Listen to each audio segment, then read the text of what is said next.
ప్రభువైన యేసుక్రీస్తు పేరిట ఎడిఫికేషన్ మినిస్ట్రీస్ వీక్షకులందరికీ వందనాలు. ఈరోజు మన ధ్యానాంశము ఎఫెసీయులకు రాసిన పత్రిక 5వ అధ్యాయం 28వ వచనం నుంచి 33వ వచనం వరకు.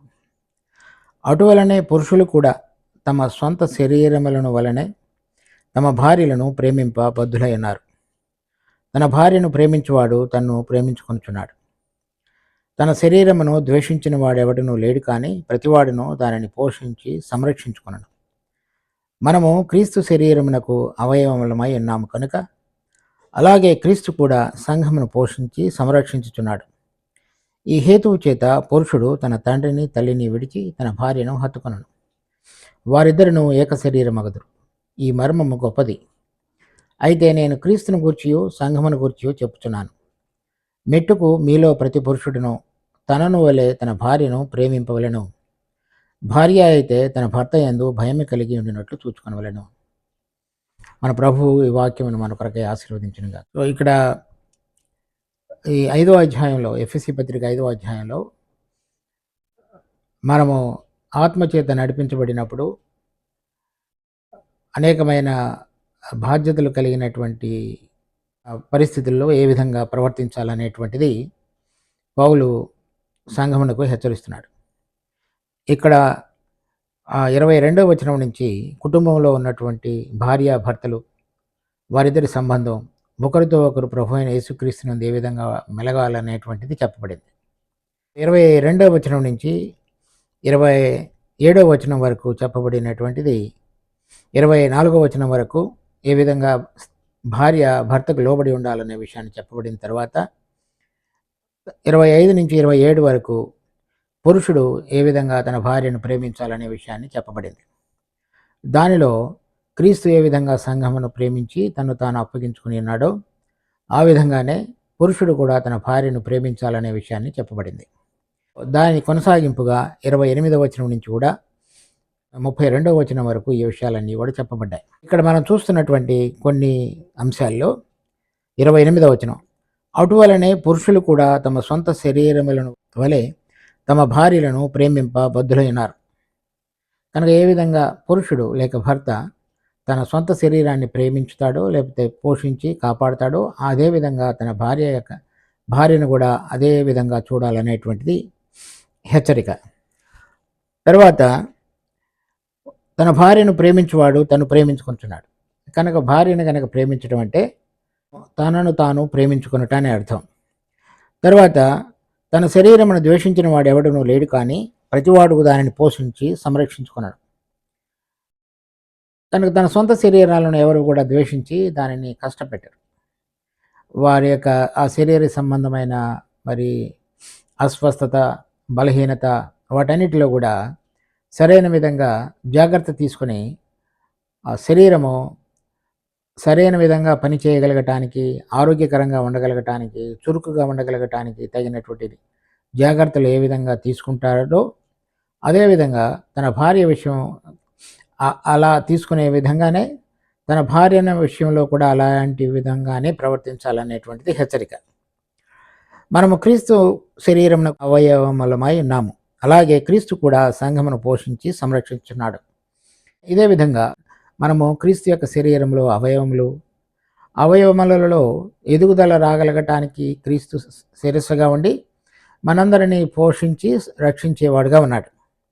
ఈ హేతువు చేత పురుషుడు తన తండ్రిని తల్లిని విడిచి తన భార్యను హత్తుకొనను, వారిద్దరూ ఏక శరీరమగుదురు. ఈ మర్మము గొప్పది.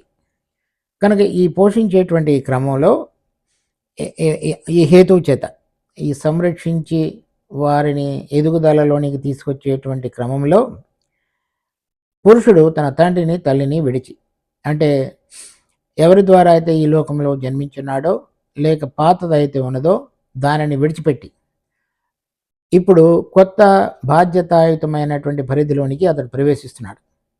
దానిలో తన దేహమును ఏ విధంగా, తన శరీరాన్ని ఏ విధంగా కాపాడుకుంటాడో, పోషించుకుంటాడో, భద్రపరుచుకుంటాడో, ఆరోగ్యకరంగా కాపాడుకుంటాడో అదేవిధంగా తన భార్య విషయంలో అటువంటి విధంగానే తను జీవించాలి.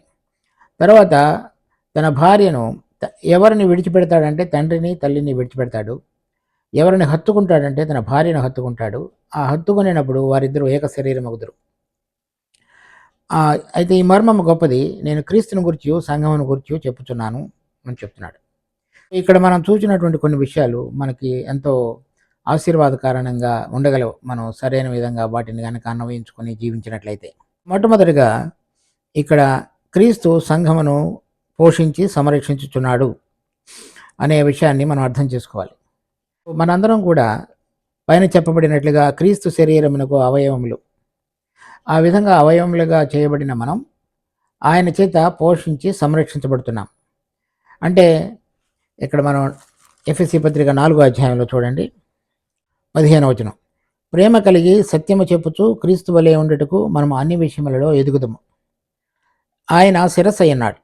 ఆయన నుండి సర్వశరీరము చక్కగా అమర్చబడి తనలో ఉన్న ప్రతి అవయవము తన పరిమాణం చొప్పున పనిచేయుచుండగా ప్రతి కీలు వలన కలిగిన బలము చేత అతకబడి ప్రేమయందు తనకు క్షేమాభివృద్ధి కలుగునట్లు శరీరము అభివృద్ధి కలుగు చేసుకొనుచున్నది. ఇక్కడ చాలా విషయాలు ఉన్నాయి, కానీ మొట్టమొదటి ఒక విషయం మనం చూడవలసింది, ఆయన శిరస్సు అయినాడు. ఆయన నుండి సర్వశరీరము చక్కగా అమర్చబడి ఉన్నది. ఆ శరీరాన్ని ఆయన పోషించి సంరక్షించేవాడుగా ఉన్నాడు. తర్వాత ఆయనతోటి ఈ సంబంధం చూడండి, కొరింథీయులు రాసిన మొదటి పత్రిక 12వ అధ్యాయం 12-13 వచనాలు.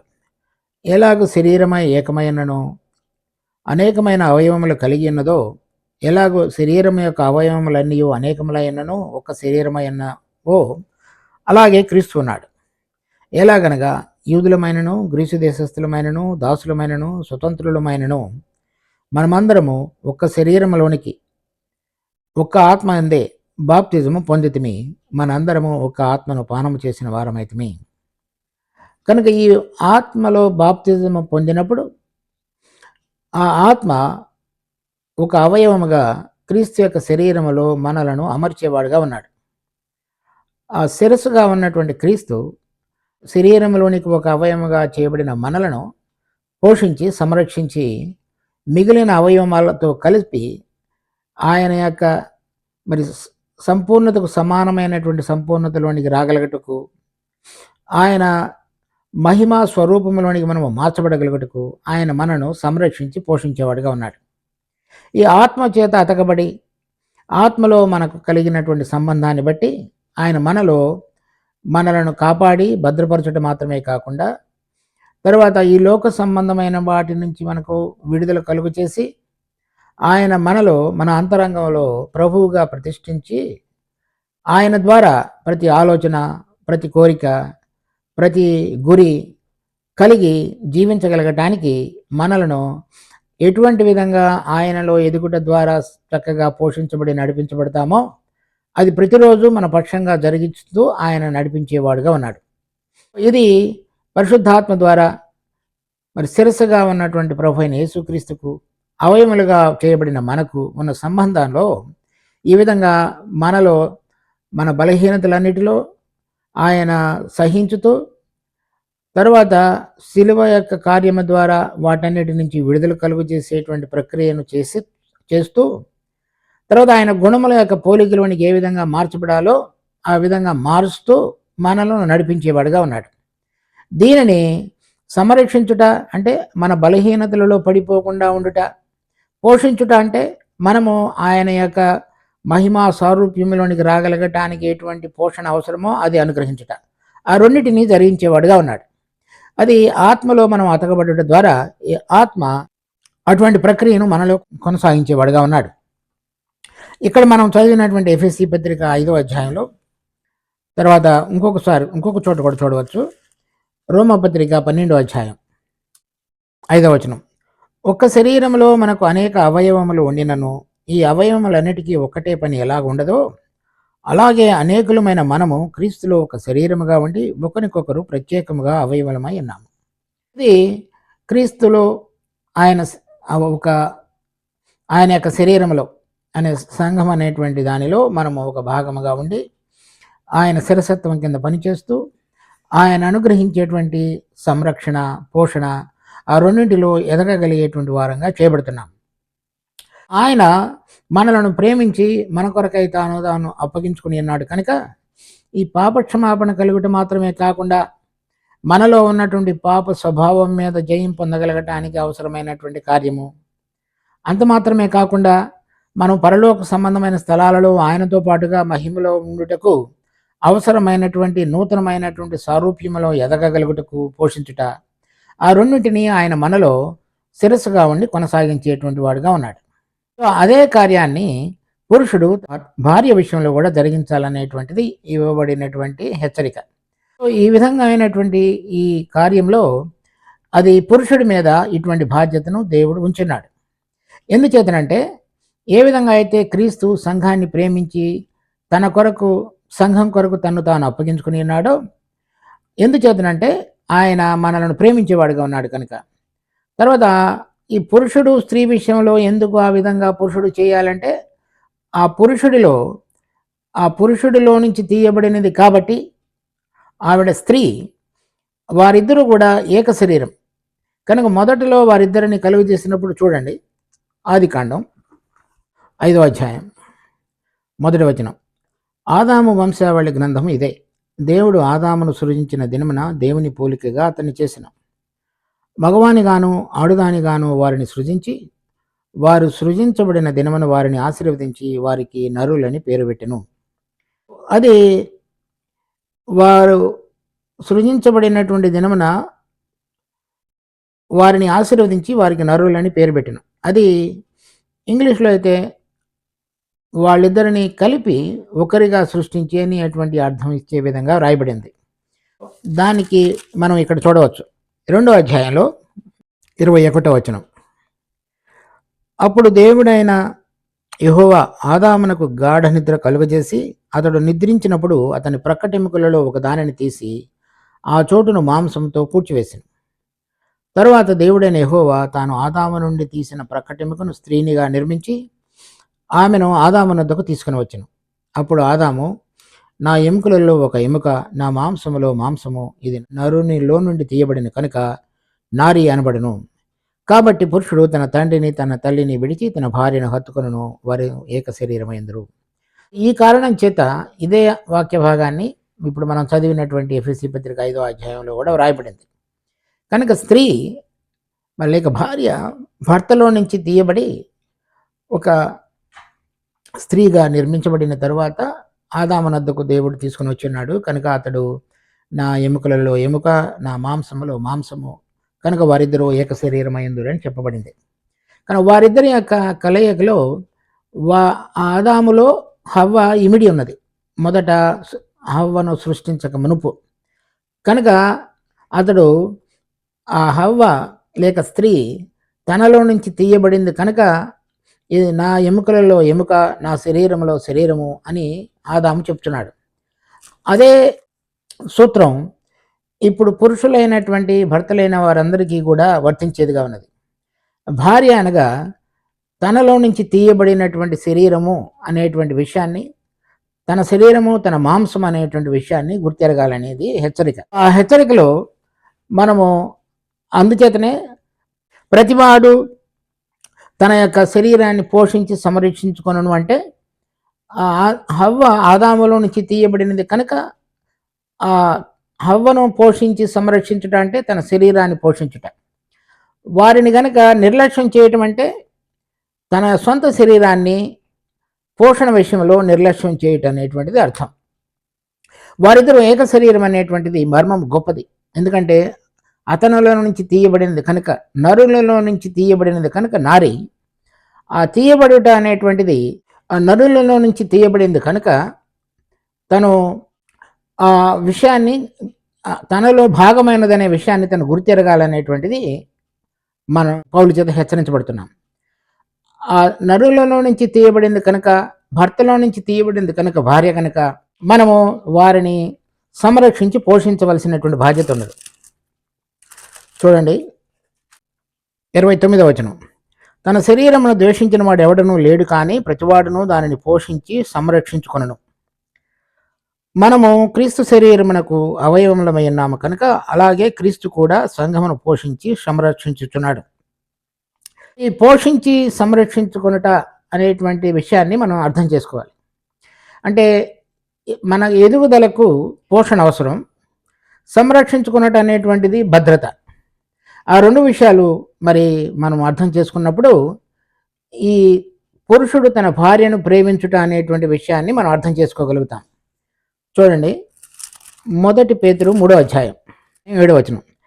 అటువలనే పురుషులారా, జీవము అను కృపావరంలో మీ భార్యలు మీతో పాలువారై ఉన్నారని ఎరిగి ఎక్కువ బలహీనమైన ఘటమని భార్యను సన్మానించి నీ ప్రార్థనలకు అభ్యంతరము కలగకుండానట్లు జ్ఞానము చొప్పున వారితో కాపురం చేయండి. వారితో కాపురం చేసే విషయంలో ఈ సంరక్షించి పోషించుట అనేటువంటి భాగంలో వారిద్దరూ కలిసి కాపురం చేసేటువంటి సమయంలో జ్ఞానం కలిగి వారితో ఉండాలనేటువంటిది చెప్పబడుతున్నది. ఎందుకు వారితో జ్ఞానం కలిగి ఉండాలనేటువంటిది చెప్పబడుతున్నదంటే వారిని గురించి చెప్పారు. ఎక్కువ బలహీనమైన ఘటమని అంటే ఆదాము లేక పురుషుడులో బలహీనతలు లేవని అర్థం కాదు. ఎక్కువ బలహీనమైన ఘటన అంటే త్వరగా శోధనకు గురి అయ్యి పడిపోయేటువంటి అవకాశం కలిగినటువంటిదిగా గుర్తించబడింది అని అర్థం. ఆ సమయంలో ఏ విధంగా సంరక్షకుడుగా భర్త భార్య విషయంలో ఉండాలో అనేటువంటిది అక్కడ ప్రేమించేటువంటి విషయంలో చెప్పబడినటువంటిది.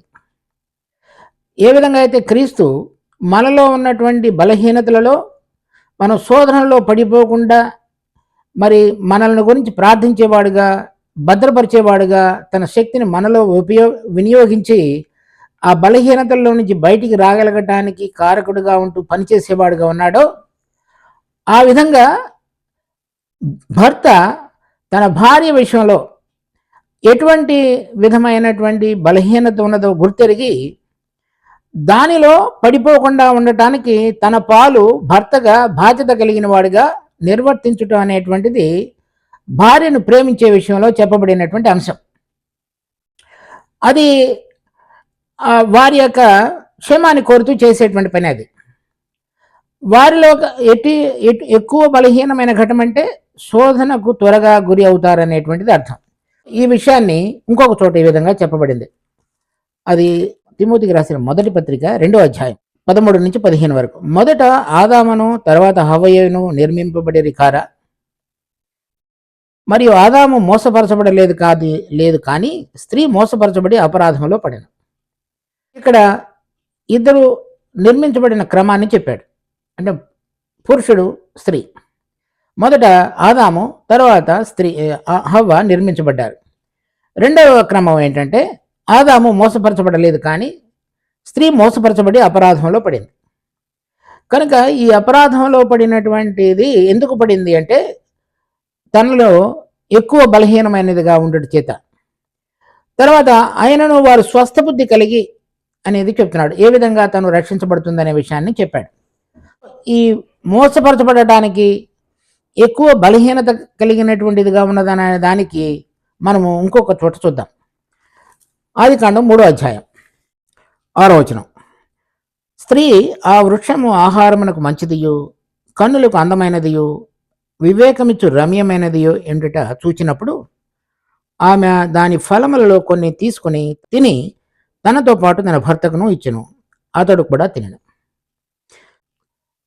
దేవుడైన యెహోవా ఆదాముకు మీరు మంచి చెడు అనే వృక్ష ఫలాన్ని తినవద్దని చెప్పాడు.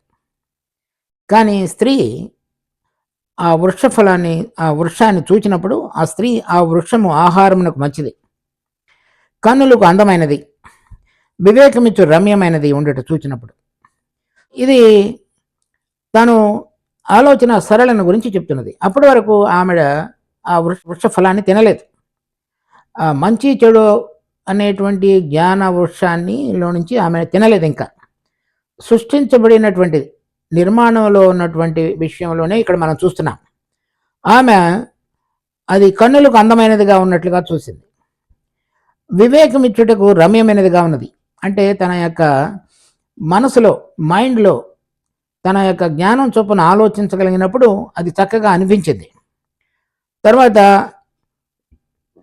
ఆహారమునకు మంచిది, అది శరీరమునకు, కన్నులకు అందమైనది, మరి హృదయానికి, మనసుకు అన్నిటినీ కూడా ఆలోచించగలిగినటువంటి విధంగా ఉండి తను అపవాది యొక్క శోధన, మీరు అది తినినప్పుడు దేవతల వలె ఉందురు అనేటువంటి దానికి చెప్పబడినటువంటి ఆ గాలానికి ఆవిడ బలహీనమైన ఘటం కాబట్టి త్వరగా పడిపోయింది.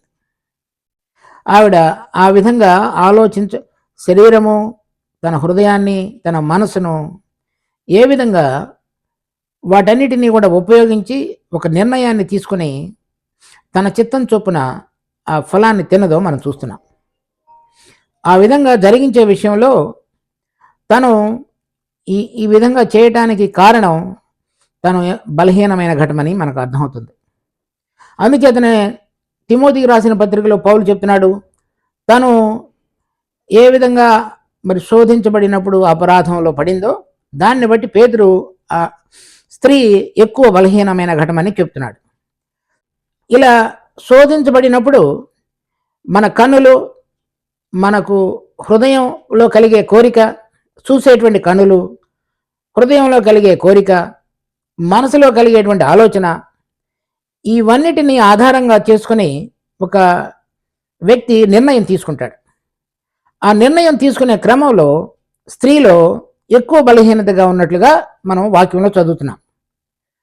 ఈ ఎక్కువ బలహీనతమైన ఘటమని పేతురు మనం జ్ఞానం చొప్పున కాపురం చేయాలనేటువంటిది. తర్వాత తిమోతికి రాసిన పత్రికలో వారు, ఇక్కడ చూడండి 15వ వచనంలో, 2వ అధ్యాయం 1 తిమోతి 2:15, వారు స్వస్థబుద్ధి కలిగి అంటే మన హృదయంలో కలిగే కోరిక, మనసులో కలిగేటువంటి ఆలోచన, మన కన్నులకు కలిగేటువంటి ఇంపుదనం, వీటన్నిటినీ కూడా ఆత్మ సంబంధంగా చూడగలగాలి. అప్పుడు మాత్రమే దానిని స్వస్థబుద్ధి అంటారు. లేక ఇంకొక చోట చూస్తే చూడండి, తిమోతి రాసిన 2వ పత్రిక 1వ అధ్యాయం 7వ వచనం, దేవుడు మనకు శక్తియు ప్రేమయు ఇంద్రియ నిగ్రహము గల, లేక దానికి స్వస్థబుద్ధి గల అని అర్థం. ఇంద్రియ నిగ్రహం అంటే మన కోరికలు, మన హృదయము, మన మనసు, మన కన్నులు, లేక ఇంద్రియాలైన మన యొక్క కన్నులు, చెవులు, ముక్కు, నోరు, చేతులు, వీటన్నిటిని నియంత్రణలోనికి తీసుకుని రాగలగటమే స్వస్థబుద్ధి. స్త్రీ ఆ తెలివినిచ్చేటువంటి జ్ఞాన వృక్ష ఫలాన్ని చూచినప్పుడు ఆ ఇంద్రియ నిగ్రహాన్ని లేనట్లుగా, అంటే బలహీనత కలిగి, ఏదైతే తనకు ఆశ చూపబడిందో మీరు దేవతల వలె ఉంటారు, దానికి లోబడి ఆ ఫలాన్ని తినది. అందుచేత ఎక్కువ బలహీన ఘటమని వర్ణించబడింది. దీనిని పురుషుడు గుర్తెరిగి ఆ నిర్ణయాలు తీసుకునేటువంటి దాని విషయంలో ఎటువంటి విధమైన బాధ్యత పురుషుడిగా తన భార్య విషయంలో నిర్వహించగలగటం అనేటువంటిదే సంరక్షించుట. అలా సంరక్షించకపోవడం చేత ఆవిడ అధికమైనటువంటి శోధనలలో లేక అపరాధములలో పడే అవకాశం ఉంది.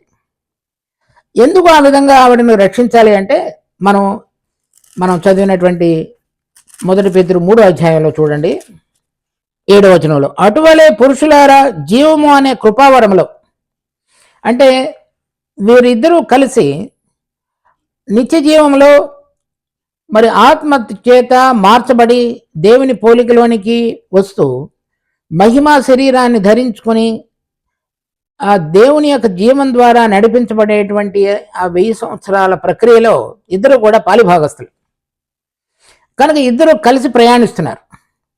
ఈ ప్రయాణంలో దేవుడు పురుషునికి స్త్రీని జతపరిచాడు. కనుక పురుషుడికి ఇవ్వబడినటువంటి బాధ్యత తన భార్య యొక్క బలహీనతలను గుర్తెరిగి ఏ విషయాలలో స్వస్థబుద్ధి లేకుండా, అంటే ఇంద్రియ నిగ్రహ శక్తి లేకుండా లేక లోపంలో ఉన్నదో దానిని అతడు గుర్తెరిగి జ్ఞానం కలిగి వాటిలో పడిపోకుండా సంరక్షించవలసినటువంటి బాధ్యత పురుషుడికి దేవుడు అప్పచెప్పాడు. అది పురుషుడు తన భార్యను ప్రేమించుటలో చెప్పబడినటువంటి ఒక ఉద్దేశం. తర్వాత రెండవది పోషించుట. ఏ విధంగా అయితే మనలో ఈ లోకంలో జీవించేటప్పుడు శరీర సంబంధమైనటువంటి పోషణ మన శరీరానికి అవసరమో, తగినటువంటి విధంగా అన్నిటినీ మనం కలిగి తీసుకున్నట్టు ద్వారా న్యూట్రియంట్స్ శరీరం చురుకుగా ఆరోగ్యకరంగా మరి చేయవలసిన పని చేయగలిగేటువంటి దానికి ఆలోచించుటకు శక్తి కలిగి పని చేయగలిగటకు ఉపయోగపడతాయి. ఈ పోషణ విషయంలో ఆత్మ సంబంధంగా మరి పరలోక సంబంధమైన విషయాల ద్వారా వారిని మరి పోషించి, అంటే పరలోక సంబంధమైనటువంటి స్వభావంలోనికి మార్పిడిలోనికి తీసుకుని రావడానికి తన బాధ్యతను ఏ విధంగా నిర్వహించాలో ఆ విధంగా మరి భర్త నిర్వహించవలసిన వాడుగా ఉన్నాడు. చూడండి, 1 కొరింథీ 14వ అధ్యాయం 35వ వచనం. వారు అంటే స్త్రీలు ఏమైనా నేర్చుకున్న కోరిన ఎడల ఇంట తమ తమ భర్తలను అడగవలను. కనుక ఈ సంఘంలో కూడి వచ్చినప్పుడు స్త్రీ మరి మాటలాడవద్దని చెప్తున్నాడు. అంటే ఎవరైతే బోధిస్తున్నారో వారిని ప్రశ్నించి తర్వాత వివాదాస్పదమైనటువంటి సంభాషణలోనికి దిగకూడదని అర్థం. అలా మరి వారికి ప్రశ్నలు ఉంటే ఎవరు వారికి సమాధానం ఇవ్వాలి? వారు ఏమైనా నేర్చుకుని కోరితే, అంటే ఆత్మ సంబంధంగా ఈ విషయాలు నాకు అర్థం కాలేదు కాబట్టి వాటిలో నేను ఎదగాలని కనుక వారు కోరుతున్నట్లయితే, ఆశ కలిగి ఉంటే వారు తన భర్తల యొద్ద నేర్చుకోవాలని చెప్తున్నాడు. కనుక ఈ భర్త ఆ పోషించే విషయంలో, అంటే ఆత్మ సంబంధమైన పరలోక సంబంధమైన ఆ జీవం అనేటువంటి కృపావరంలో పాలువారగటకు ఇద్దరు కలిసి నడవవలసినటువంటి క్రమంలో భార్య యొక్క బలహీనతలు, అవసరతలు, ఎదుగుదల, వీటన్నిటిలో కూడా మరి భర్త తన బాధ్యతను సరైన విధంగా నిర్వహించవలసిన వాడుగా ఉన్నాడు. ఇప్పుడు మనం చదివినటువంటి ఎఫెసీ పత్రికలో చూడండి, ఎఫెసీ పత్రిక 5వ అధ్యాయంలో 30వ వచనం. ప్రతివాడు తన శరీరమును ద్వేషించిన వాడు ఎవడనూ లేడు, కానీ ప్రతివాడును దాన్ని పోషించి సంరక్షించుకొనెను. మనము క్రీస్తు శరీరమునకు అవయవములమై ఉన్నాము, అలాగే క్రీస్తు కూడా సంఘమును పోషించి సంరక్షించుచున్నాడు. ఈ హేతువు చేత పురుషుడు తన తండ్రిని తల్లిని విడిచి తన భార్యను హత్తుకున్నాడు. ఈ సంరక్షించి పోషించేటువంటి క్రమంలో అన్నిటికంటే మొదటి స్థానాన్ని తన భార్యకి ఇచ్చేవాడుగా ఉన్నాడు. కనుక తన భార్య యొక్క బలహీనతలలో భద్రత, ఎదుగుదలకు కావలసినటువంటి పోషణ, రెండింటిని ఇచ్చేటువంటి దానిలో ప్రథమ స్థానాన్ని, తన ప్రథమ కర్తవ్యాన్ని తన భార్య పక్షంగా చూపించేవాడుగా ఉండవలసిన వాడుగా పురుషుడున్నాడు. ఏ విధంగా అయితే క్రీస్తు సంఘాన్ని పోషించి తర్వాత సంరక్షించేవాడుగా ఉన్నాడో, అదే బాధ్యతను స్త్రీ బలహీనమైన ఘటమని ఎక్కువ బలహీనమైన ఘటమని ఎరిగి త్వరగా అపరాధములో పడిపోయే అవకాశం ఉన్నదనేటువంటి దాన్ని తెలుసుకొని వారిని సంరక్షించుతూ తర్వాత ఎదుగుదలలోనికి అవసరమైనటువంటి విధంగా వారికి మరి నేర్పుతూ ముందుకు సాగించడం అనేటువంటిది, వారిద్దరూ కలిసి జీవం అనే కృపావరములో పాలిభాగస్తులుగా ఉన్నారనే విషయాన్ని గుర్తెరిగి ఆ విధంగా ఇద్దరు కలిసి నడవవలసినటువంటి క్రమాన్ని దేవుడు మనకు చూపిస్తున్నాడు. ఈ విషయాన్ని మనం గుర్తెరగాలి, ఆ బాధ్యతను మనం చక్కగా నిర్వర్తించాలి. అలా చేస్తున్నప్పుడు ఇక్కడ చెప్తున్నాడు 33వ వచనంలో, మెట్టుకు మీలో ప్రతి పురుషుడు తనను వలె తన భార్యను ప్రేమింపవలెను. ఏ విధంగా అయితే పురుషుడు క్రీస్తు అనే శరీరంలో ఒక అవయవముగా మార్చబడి ఉన్నాడో, దానిలో ఎదగటానికి అవసరమైనటువంటి విధంగా ముందుకు సాగుతున్నాడో, అదేవిధంగా తన భార్య విషయంలో కూడా అంతే బాధ్యత కలిగి తనను కూడా పోషించి సంరక్షించి ఆ ఎదుగుదలలోనికి తీసుకుని రాగలగటానికి జీవం అనే కృపావరంలో ఇద్దరు కలిసి పనిచేయవలసిన వారుగా ఉన్నారు. ఈ విషయాన్ని గురించి మరి ప్రభువు ఈ విధంగా మనం హెచ్చరిస్తున్నాడు. అయితే భార్య అయితే తన భర్త యందు భయం కలిగి ఉండినట్లు చూసుకునే వాళ్ళు. ఈ విధంగా ఈ ఎక్కువ బలహీనమైన ఘటమని ఎరిగి ఉన్నది అనే విషయాన్ని భర్త ఏ విధంగా గుర్తిస్తాడో, ఆ బలహీనత విషయంలో భర్త ఏ విధంగా తనను మరి ప్రభు విషయమైనటువంటి జ్ఞానంలోనికి నడిపించడానికి ప్రయత్నం చేస్తున్నాడో, ఆ క్రమంలో భార్య తన భర్త విషయంలో భయం కలిగి చూసుకోవాలని చెప్తున్నాడు. అంటే అది ఒక దాసుని యజమానుడి యొక్క రిలేషన్ సంబంధం విషయమైన కాదు, ఒక నేర్చుకునటానికి ఇష్టపడేటువంటి తత్వం కలిగి ఎందుకు తన భర్త తన విషయంలో ఈ బాధ్యత తీసుకుని తనను కాపాడటానికి తన ఎదుగుదల కొరకు పనిచేసేవాడుగా ఉన్నాడనే విషయాన్ని భార్య అర్థం చేసుకుని తాను ఇస్తున్నటువంటి తన భర్త సంరక్షిస్తున్న దానికి పోషించుతున్న దానికి అవగాహన కలిగినటువంటి విధంగా ఉన్నప్పుడు తను భయం కలిగి నడుచుకోగలదు. అంటే అతడు చేస్తున్నటువంటి ఉపదేశ క్రమానికి నడిపించుతున్నటువంటి జ్ఞానానికి లోబడగలిగినదిగా ఉండగలగాలి. అలా ఉండాలని చెప్తున్నాడు. అలాంటి క్రమంలో కూడా కొంతమంది దానికి లోబడకుండా ఉండే అవకాశం ఉంది.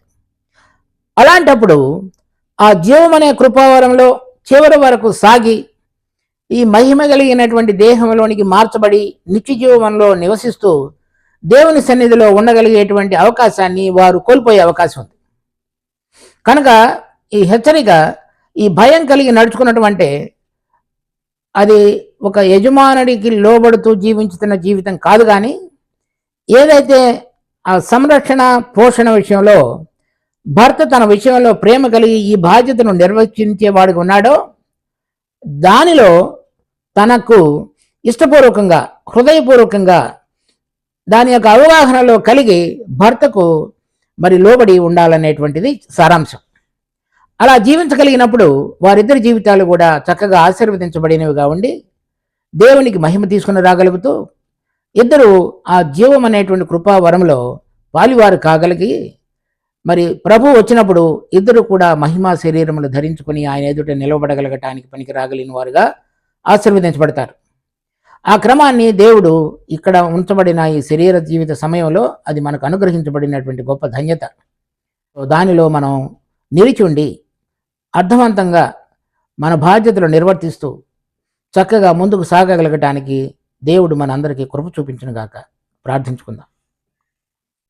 మా జీవం కలిగిన తండ్రి, మీ కృపలో ఇచ్చిన వాక్య భాగాన్ని బట్టి వందనాలు. దీన్ని మా కొరకు ఆశీర్వదించి మేము ఈ క్రమంలో సరైన విధంగా జీవించగలుగుటకు పురుషులైనటువంటి భర్తలైన వారందరికీ కూడా సహాయపడుతూ భార్యలు కూడా ఆ విధంగా లోబడగలిగినటువంటి జీవితం యొక్క క్రమంలోనికి రాగలిగి ఇద్దరు జీవము అనే కృపావరములో పాలిభాగస్థులైనారనే విషయాన్ని తెలుసుకొని రాబోతున్న మహిమ కలిగిన ఆ నిత్య సంబంధమైన మహిమలో పాల్గొందుటకు ఇద్దరిని సిద్ధపరచమని కోరుతున్నాం. మమ్మల్ని ఆశీర్వదించమని రక్షకుడు ప్రభువైన యేసు నామమున అడుగుతున్నాం తండ్రి. ఆమెన్.